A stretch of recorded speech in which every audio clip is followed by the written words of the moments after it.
Ridha Allah subhanahu wa ta'ala adalah salah satu dari sifat. Nabi SAW mengatakan, laisa lil mu'min ayyudhilla nafsahu. Mukmin itu jangan sampai menghinakan diri. Sejarah hamba yang Allah sebutkan dalam Al-Quran, di antara tujuan besarnya adalah agar menjadi pelajaran. Assalamualaikum warahmatullahi wabarakatuh. Innal hamdalillah nahmaduhu wa nasta'inuhu wa nastaghfiruh wa na'udzu billah min shururi anfusina wa min sayyiati a'malina may yahdihillahu fala mudilla lahu wa may yudlil fala hadiya lahu. Ashhadu an la ilaha illallah wahdahu la syarika lahu wa ashhadu anna Muhammadan 'abduhu wa rasuluh. Ya ayyuhalladzina amanu taqullaha haqqa tuqatih wa la tamutunna illa wa antum muslimun. Ya ayyuhan nasu taqu rabbakumul ladzi khalaqakum min nafsin wahidah wa khalaqa minha zawjaha wa batha minhuma rijalan katsiran wa nisaa'a wattaqullaha alladzi tasaaluna bihi wal arham innallaha kana 'alaikum raqiba.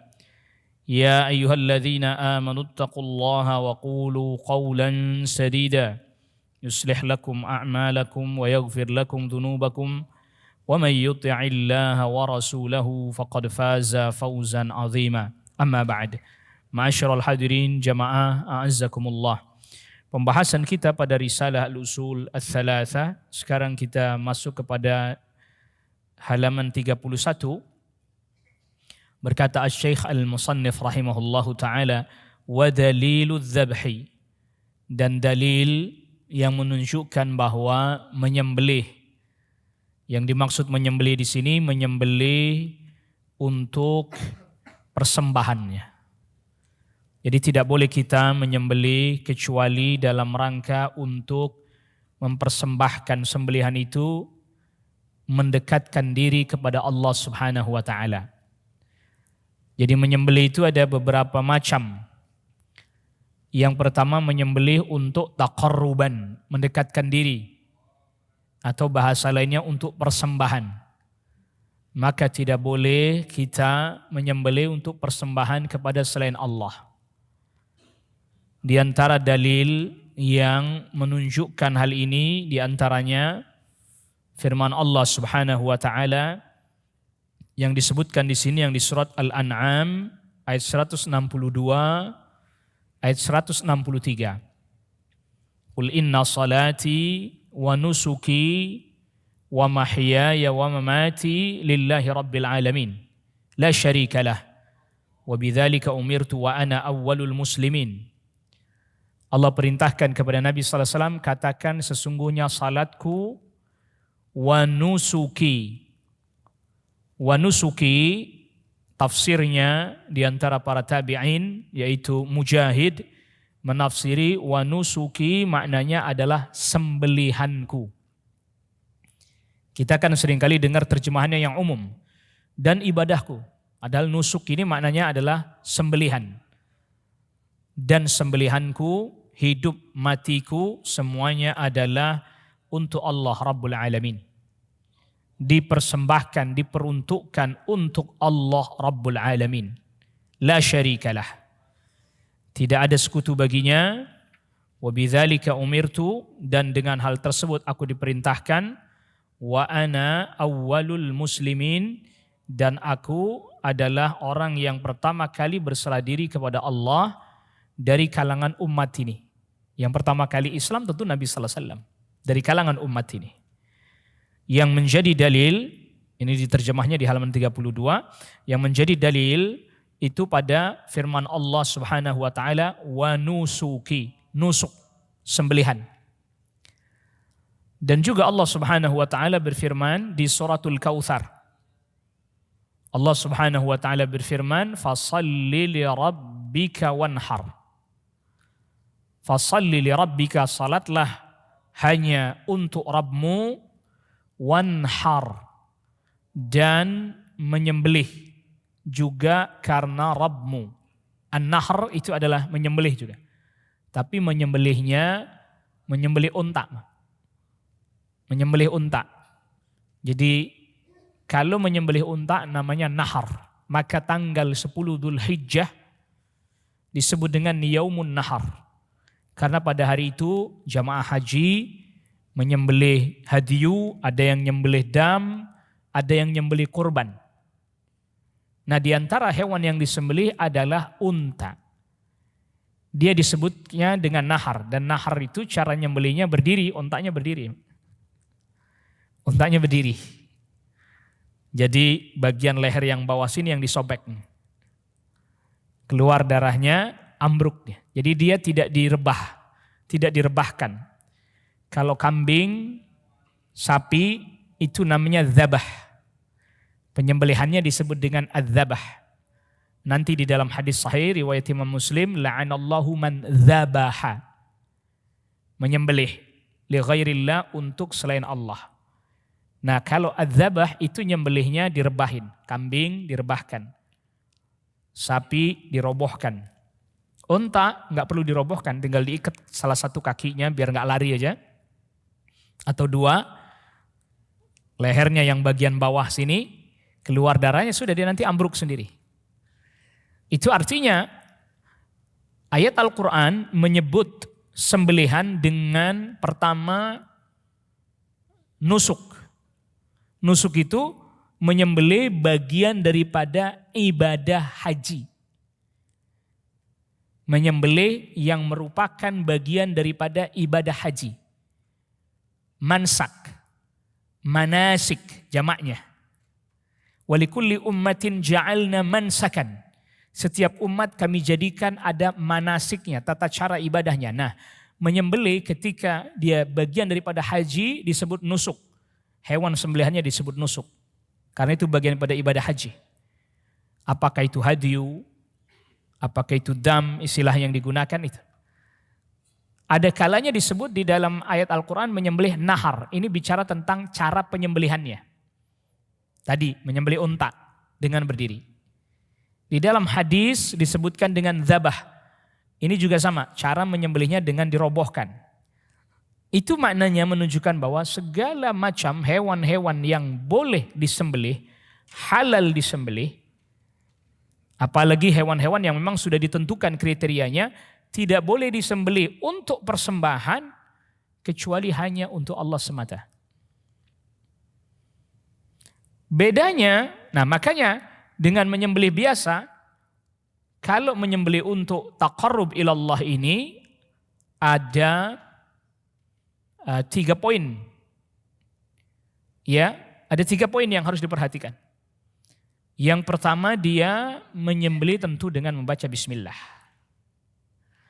Yang kedua, cara penyembelihannya sesuai dengan aturan syariat. Jadi disembelih ada di sini urat besar ada 2, al-hulqum wal mari, jalanan makanan dan jalannya udara. Di kanan kiri ada al-wadajain namanya, di urat yang kecil di kanan kiri. Maka kalau nyembelih bagusnya dia sampai begini. Kalau dia modelnya tarik, kalau modelnya tarik pasti posisi goloknya di bawah dulu gini. Baru ditarik ke atas gini kan. Itu agar supaya urat yang bawah ini juga kena. Itu kalau dzabah direbahkan. Jadi kalau metodenya metode tarik, kalau ini kan metode dorong, maka kalau metode dorong dia dorongnya harus sampai ke bawah begini. Dianjurkan seperti itu. Kalau tarik pasti dia dari bawah begini, maka yang bawah dulu yang kena baru ditarik, seret. Agar sempurna putus. Kalau misalnya yang 2 ini tidak putus namun yang di tengah ini namanya hulqum mari, 2, di sini ada 2. Yang jalur pernapasan dan udara dan makanan itu wajib. Para fuqaha mengatakan itu wajib putus. Kalau yang sini tidak putus tidak masalah, tapi dianjurkan. Jadi sempurna darahnya keluar. Sehingga hal-hal yang bisa membahayakan tubuh kita itu keluar. Termasuk darah-darah yang ada pada hewan itu tuh keluar. Darah yang memang semestinya ditumpahkan itu. Dikeluarkan sehingga tidak terkonsumsi. Dia wajib dikeluarkan memang itu. Yang ketiga, niatnya hanya mendekatkan diri dan mempersembahkan itu untuk Allah Rabbul Alamin. Tidak boleh untuk penunggu laut. Nah, uniknya kalau menyembelih dalam rangka mendekatkan diri kepada Allah, itu nggak ada Pak yang dibuang. Bener enggak? Coba kalau udhiyah kurban, ya kepala dibagikan, siapa yang mau ambil silahkan. Kulit juga diberikan, siapa yang mau ambil. Kaki juga begitu, buntut juga begitu, siapa yang mau ambil silahkan ambil, dibagikan. Begitu juga akikah kan, dibagikan semuanya. Tapi kalau sembelihan itu persembahan untuk selain Allah, mesti ada yang disisain. Kepala dilarung, ya kan? Ke laut. Kepala dibuang ke kawah gunung misalnya. Kepala ditanam. Itu jelas, itu salah satu ciri persembahan untuk selain Allah Rabbul Alamin. Karena kalau sembelihan itu dalam rangka mendekatkan diri kepada Allah, Allah nggak akan ambil sedikit pun dari hewan itu. La yanalallaha luhumuha wala dima'uha. Allah enggak menerima darahnya, dagingnya enggak. Allah enggak boleh disisakan, bagikan. Walaki yanaluhu taqwa minkum. Yang sampai kepada Allah adalah ketakwaan dari kalian. Bahwa menyembelihnya karena Allah dan hanya untuk Allah semata. Maka ciri-ciri di antara ciri-ciri sembelihan untuk selain Allah ada yang disisain. Atau walaupun dia menyebut nama Allah. Jadi misalnya untuk persembahan penunggu laut, dia sembelih baca bismillah. Tetap aja ini enggak boleh. Karena ini dzabah li ghairillah, niatnya memang untuk selain Allah. Atau jelas-jelas dia sebutnya nama selain Allah. Seperti misalnya orang Quraisy dengan menyebut Lata, dengan menyebut Uzza. Walaupun sembelihannya pas pada putus semuanya, cara menyembelihnya. Hewan yang dia disembelih untuk selain Allah, dipersembahkan untuk selain Allah, walaupun dia tadi baca bismillah, maka hewan tersebut tidak halal dimakan. Jadi misalnya tadi ada orang memberikan persembahan untuk penunggu gunung, penunggu laut, atau untuk apalah, mau bangun bangunan, bangun jembatan, dia sembelih kambing, kepalanya ditanam, dagingnya dimasak, nggak halal. Tidak halal. Sampai dagingnya tidak menjadi halal. Karena itu dipersembahkan untuk selain Allah Rabbul Alamin. Nah adapun, kalau tadi itu yang untuk persembahan jelas. Adapun nyembelih yang lain seperti menyembelih untuk menjamu tamu. Itu Pak, baca bismillah sesuai dengan cara penyembelihan sesuai syariat, udah selesai. Atau menyembelih hewan karena untuk dijual dagingnya, cukup baca bismillah, cukup dia menyembelih sesuai dengan aturan syariat. Di nyembelih ini oleh syariat pun diatur aturannya karena dia bagian pada ibadah, makanya tidak boleh dipersembahkan. Kalau sembelihan persembahan nggak boleh dipersembahkan untuk selain Allah dan itu adalah kesyirikan, itu adalah kekufuran. Oleh karena itu Rasulullah SAW sabdakan, la'anallahu man dzabaha li ghairillah. Allah laknati orang yang menyembelih untuk selain Allah Subhanahu wa ta'ala. Dan itu kesyirikan. Nah, orang-orang Arab terdahulu bagian daripada ibadah maliyah, ibadah harta, nyembelih. Bukti kedermawanan, ia menyembelih. Jadi misalnya dia ada tamu banyak, dia jamu, sembelihkan kambing. Ya, masih ada di sebagian daerah begitu. Kalau dia tidak punya kambing, ya ayam dia sembelihkan. Pokoknya asal ada tamu, dia ke belakang, dia punya ayam, dia sembelih, dimasak untuk apa? Menjamu tamunya. Itu boleh. Itu termasuk bagian daripada memuliakan tamu. Tapi kalau kemudian dibuang ke laut kepalanya, buat siapa? Buat ikan, ada orang pernah saya masih ingat saja, sekarang teringat katanya sedekah sama ikan Pak. Satu kepala kerbau Pak. Kalau untuk ikan-ikan yang besar di laut itu mungkin kalau yang besar cuman sekali telan selesai habis itu. Jadi nggak ada ikan butuh sedekah. Nggak ada. Ini harus difahami. Maka tidak boleh kita menyembelih kecuali hanya untuk selain Allah.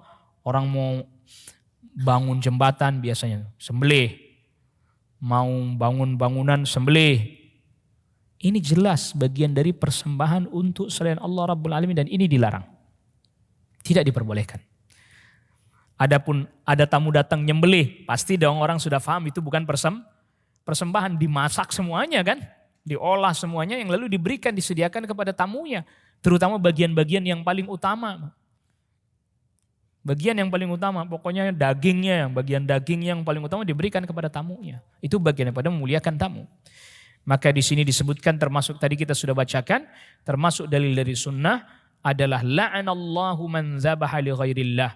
Allah laknati orang yang menyembelih untuk selain Allah. Ini bagian daripada ibadah fisik tapi yang terkait dengan harta.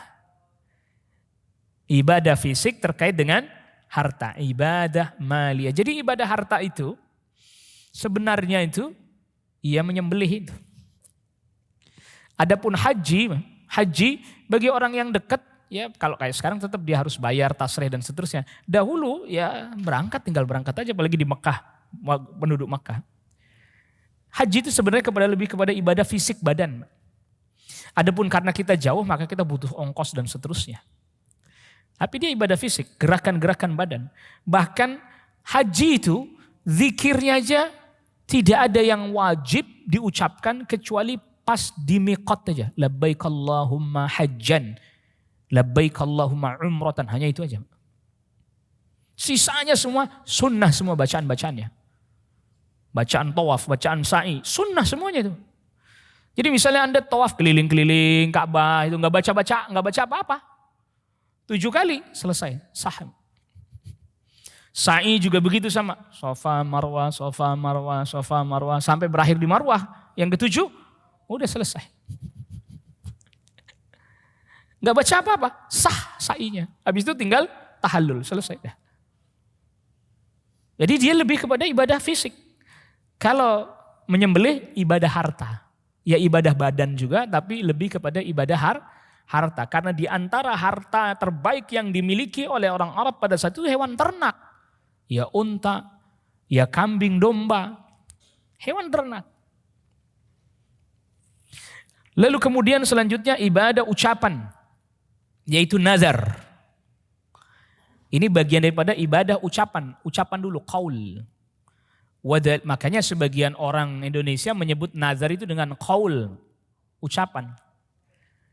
Maka nazar itu satu, kita jelaskan dulu ya, kriteria nazar. Pertama, nazar itu memiliki makna yang umum, makna yang am, makna yang umum. Yaitu apa? Sesuatu yang sudah kita ucapkan wajib kita komitmen menunaikannya. Maknanya apa? Segala kewajiban yang Allah wajibkan, segala larangan yang Allah haramkan wajib kita tinggalkan sebagai bentuk komitmen kita telah berucap asyhadu an la ilaha illallah wa asyhadu anna Muhammadar Rasulullah. Itu disebut nazar secara umum. Itu semua kita wajib itu, memenuhi itu. Lalu kemudian yang kedua ada nazar yang dengan makna khusus. Yaitu apa? Mewajibkan sesuatu pada diri kita sendiri, kita mewajibkan sesuatu yang tidak wajib pada diri kita sendiri.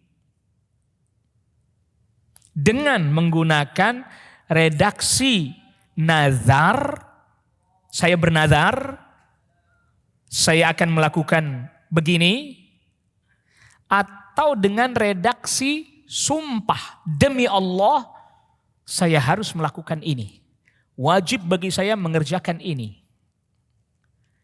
Perhatikan dengan redaksi yang tegas nazar atau dengan redaksi yang menyebutkan sumpah. Tapi memang niatnya nazar. Makanya di dalam kitabnya para fuqaha nazar itu digabungkan dengan sumpah. Bab al-nuzur, al-aqsam wan nuzur. Bab sumpah dan nazar. Nah, mewajibkan sesuatu yang tidak wajib pada dirinya sendiri ada 2 macam. Nadar yang khusus ini ada 2 macam. Makna yang khusus. Yaitu an-nadrul mutlak. Nadar yang mutlak. Saya bernazar bahwa saya akan puasa Senin Kamis di pekan ini. Wajib. Bagi dirinya puasa Senin Kamis pekan itu karena ucapannya tadi. Nazarnya tadi. Ini namanya yang mutlak. Tidak digantungkan. Kalau yang kedua yang muallaq, mewajibkan sesuatu yang tidak wajib pada dirinya sendiri digantungkan dengan sesuatu. Kalau Allah Subhanahu wa taala memberikan saya rizki begini, saya bernazar, saya akan mengerjakan ini. Atau dengan redaksi sumpah, demi Allah, kalau Allah Subhanahu wa taala memberikan saya begini, maka saya akan mengerjakan ini. Dia dengan niat nazar dan dengan redaksi sumpah. Tapi kalau perkataannya cuman begini, kalau saya nanti dapat rizki, insya Allah saya mau umroh, itu baru azam namanya. Menginginkan melakukan kebaikan. Belum masuk kriteria nazar. Jadi kalau dia redaksinya redaksi nazar itu ada beberapa seperti tegas-tegas saya bernazar. Atau begini, kalau saya begini maka wajib bagi saya untuk mengerjakan ini. Jadi nazar. Kalau saya dapat rezeki ini wajib bagi saya berangkat umrah. Nazar itu namanya. Demi Allah kalau saya dapat begini maka saya akan berangkat umrah. Nazar itu namanya. Tapi kalau cuman kalau dapat rezeki saya umrah antar. Itu baru azam, belum nazar. Belum apa? Belum nazar. Sebagaimana ini sempat beredar di medsos beberapa waktu lalu ketika Idul Adha.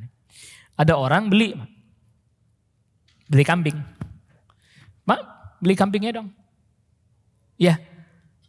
Mau buat apa nih Pak kambing? Mau buat kurban nanti. Sebagian orang menganggap itu sudah jatuh nazar. Belum. Belum, itu baru azam dia. Dia menginginkan hal itu. Untuk dijadikan itu, kecuali dia nazar, saya bernazar bahwa saya nanti atau tahun ini saya akan berkorban. Itu tegas, jelas. Tapi kan baru mentayin tuh hewannya dipastikan. Ini buat apa Pak? Nanti mau buat korban, gak masalah.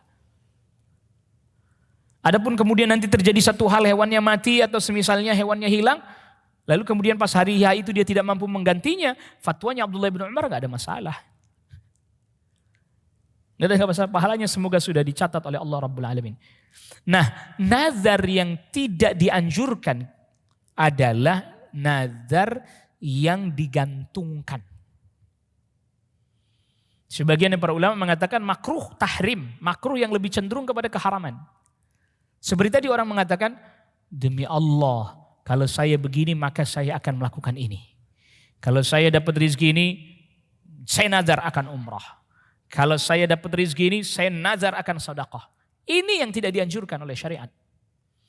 Itu yang Rasulullah SAW sabdakan, innahu la ya'ti bi khairin. Nazar itu tidak merubah sesuatu, tidak. Tidak mendatangkan kebaikan, menolak keburukan, tidak. Wala yustakhraju illa minal bakhil. Dan nazar yang seperti ini tidak keluar kecuali dari orang yang apa? Kikir. Seolah-olah kalau Allah tidak memberikan kompensasi pada dia nggak mengerjakan ketaatan.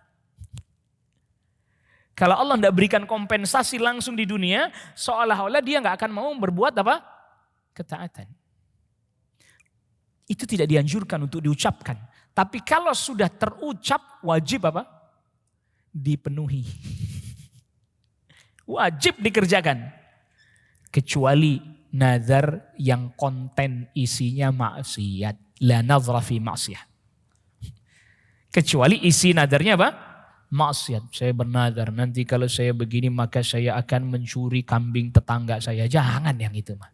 Saya mau nyembelih tapi kambingnya kambing tetangga. Ya enggak boleh. Nazar mau nyembelih kambing tapi kambing tetangganya. Lah itu kan maksiat, jangan. Belilah kambing sembelih. Kambing tetangganya jadi. Yang penting kan ditunaikan nazarnya. Ustaz enggak boleh itu. Itu nazar fil maksiyah. Nah, kita tidak boleh bernazar untuk selain Allah. Saya bernazar. Kalau saya begini maka saya akan memberikan persembahan kepada penunggu laut. Enggak boleh itu. Kesyirikan dan wajib dibatalkan nazarnya. Tidak boleh ditunaikan. Saya bernazar, nanti kalau saya begini maka saya akan mendatangi kuburan Syekh Fulan. Membaguskan kuburannya Syekh Fulan. Membangun kuburannya Syekh Fulan. Tidak boleh. Ini disebut oleh para ulama dengan nazrus syirk. Nazar yang di dalamnya terkandung kesyirikan. Karena apa? Dia mengagungkan selain Allah. Memuliakan selain Allah Rabbul Alamin. Awas hati-hati. Maka ini masuk ke dalam ibadah qauliyah, ibadah ucapan. Nah, kalau nazar itu satu, nazarnya nazar yang mutlak dan tidak isinya maksiat. Atau nazarnya sudah terlanjur diucapkan yang mu'allaq, tadi mengucapkannya tidak dianjurkan ya. atau dilarang, dimakruhkan, bahkan cenderung pada haram.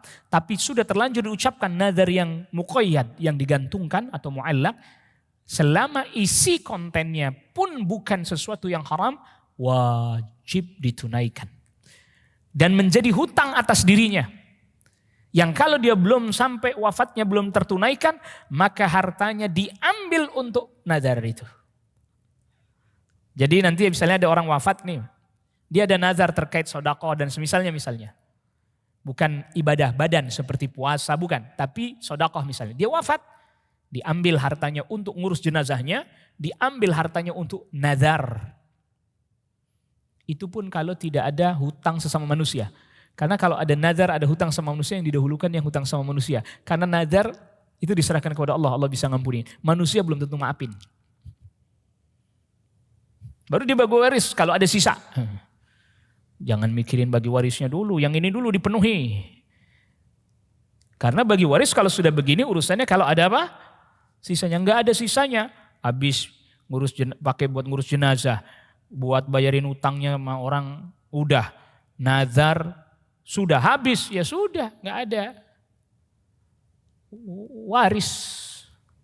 Bahkan sampai misalnya dia ada wasiat, nanti harta ini dikasihkan, tapi sudah keburu habis bayar hutang, ini wasiat nggak bisa ditunaikan berarti.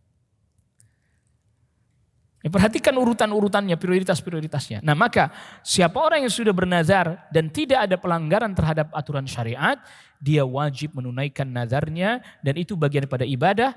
Allah Subhanahu wa taala berfirman di surat Al-Insan ayat ke-7, yufuna bin nadhri wa yakhafuna yawman kana syarruhu mustatira. Mereka memenuhi nazar mereka dan mereka takut akan satu hari yang dimana pada hari itu azabnya merata di mana-mana. Itu nanti pada hari kiamat. Maka jangan bermudah-mudah bernazar.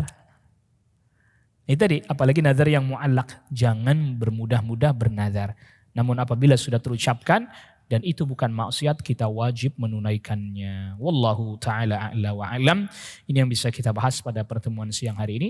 Subhanakallah bihamdik. Asyhadu an la ilaha illa anta astaghfiruka wa atubu ilaik. Assalamualaikum warahmatullahi wabarakatuh.